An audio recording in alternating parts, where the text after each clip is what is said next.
The next story we covered 2 weeks ago, but I think it's really consequential for the Middle East, is Bibi Netanyahu's return to power in Israel. He was out of power for 17 months, and he has basically been the prime minister, I don't know, like, I think this is his fifth time or fourth time in power. So yeah, he has won with a very, very hard right coalition that will come and form government, and it is a huge development, I think, for the region. Okay.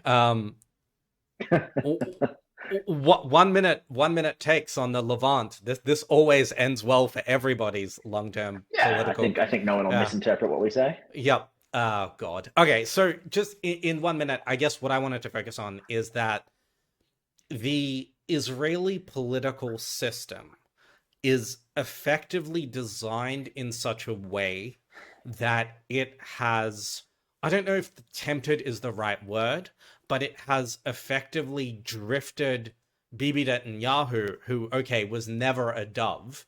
Sort of no one's going to confuse him with a woke progressive, especially on security issues.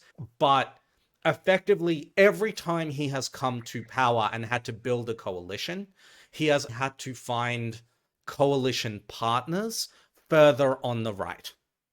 And every time he does that, he has to buy them off by aligning at least part of his approach and rhetoric with them.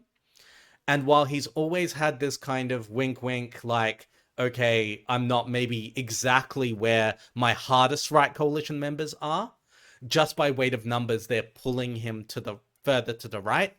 And that has big implications for Middle East peace, for the region, for the occupied territories, for everyone.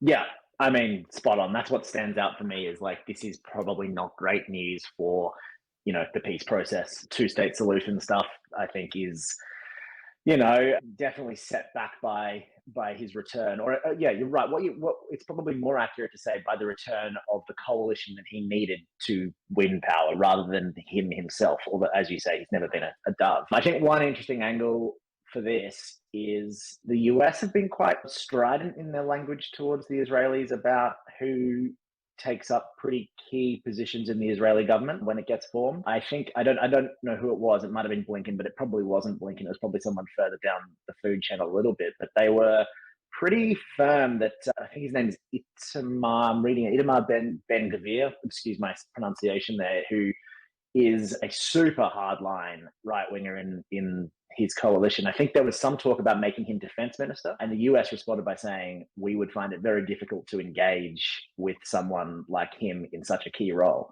But that's a pretty big statement. Obviously, Israel's defense is one of their key portfolios. The US is key to Israel's defense. So it'll be interesting to see what role the most hardline kind of people in the coalition take up. And I think that will be a signal to how the next couple of years of the Israeli government will go. Do they get the biggest positions, or does Bibi manage to kind of put them in places where they can't cause too much trouble? We don't really have time to get into it now, but I think if you're going to follow along with some of these stories, it's worth reading just what the positions of these folks are, because they are sort of, it's hard to oversell how right-wing these folks are, to the point of flirting with supporting settler violence in order to establish greater lands for Israeli settlers. Quite extreme positions. This isn't just somebody who opposes the two-state solution.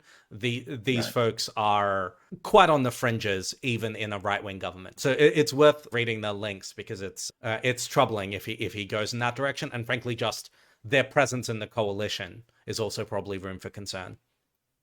Yeah, for sure.